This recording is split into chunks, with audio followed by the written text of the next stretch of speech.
It's Oscar's birthday today, so this is a daily video log.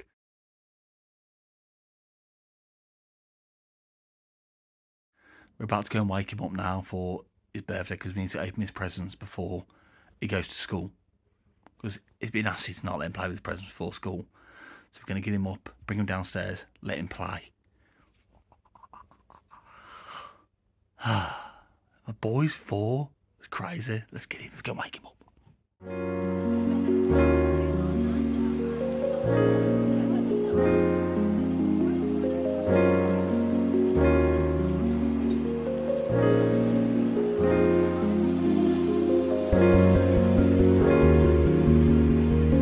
Three, 2, 1. Fire!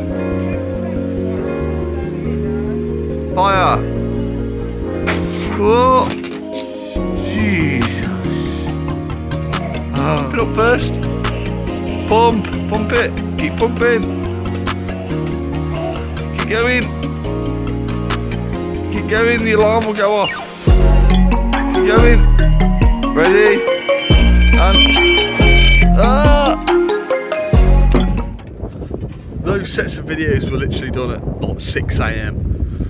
We set our alarms on our phones to get up so we could wake up the kids, so Oscar could actually get a chance to like play with his toys before going off to nursery and spend the day there. Because imagine how bad it would have been if he would have woke up, had to open all his toys and stuff for his birthday, and then been like, right, get dressed, leave everything behind. So he has had a chance to play with all his toys, he's loved it. And then obviously he's been happy to go off to see his friends now and tell them all about his toys, and brought sweets to go nursery to hand them out to his friends, and he's buzzing. But I just feel still knackered, still absolutely drained. Probably still from the weekend, but also like fucking early starts constantly in a minute. Oh my god, knackered. So this phone call's just happened. Near enough an hour and a half a day. It says private number, but it was the medical board, and it wasn't really the news I was expecting. I'm not gonna lie. It's known as a PA, which, for those who don't know, aren't in the military, that means recommended for medical discharge over my shoulder. And even though they've said your shoulder's getting better, we can see you've had progress and it's getting there slowly but surely, the fact of the matter is, because I've been off for so long, like waiting for scans, waiting for surgery, waiting for physio to start, it's all added up on their little timesheet, and they went, well, you've had this long off, the chances of you coming back are slim to none.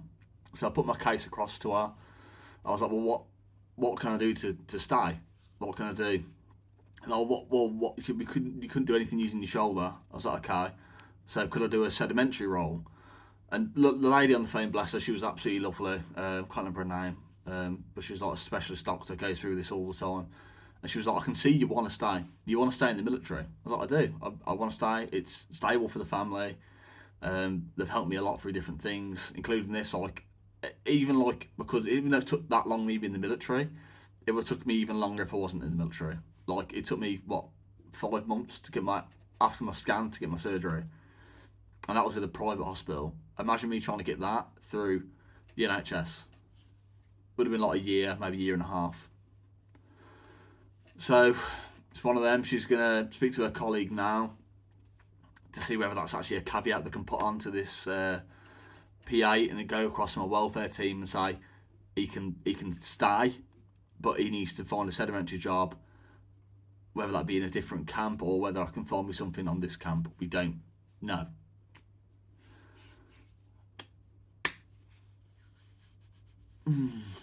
So honestly, I don't know. Don't know what I'm gonna do. I haven't even told my wife yet. It sounds bad, but I'm almost on the verge of crying, because military's all I've known since I was 19. Like, not long term 19, it's all I've known. And now that might be done because of an injury I've got while in the military, and it sounds bad, but I'm almost getting gone because it's took that long for the NHS to get a grip and get me appointments. That's bad when you think about it.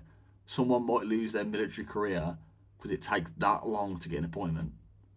With the current way the fucking climate is in the world, it's a powder keg waiting to happen, and they want to get rid of someone.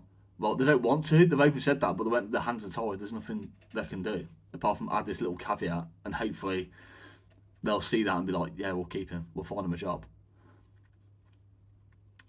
But it's all up in the air, and we'll see what happens. Yeah, I'm gonna end the video here, and I'm gonna make a video. I'll make a video for tomorrow, go into more depth, but I'm not feeling like getting the camera out for the rest of the day. Even though I know it's my son's birthday.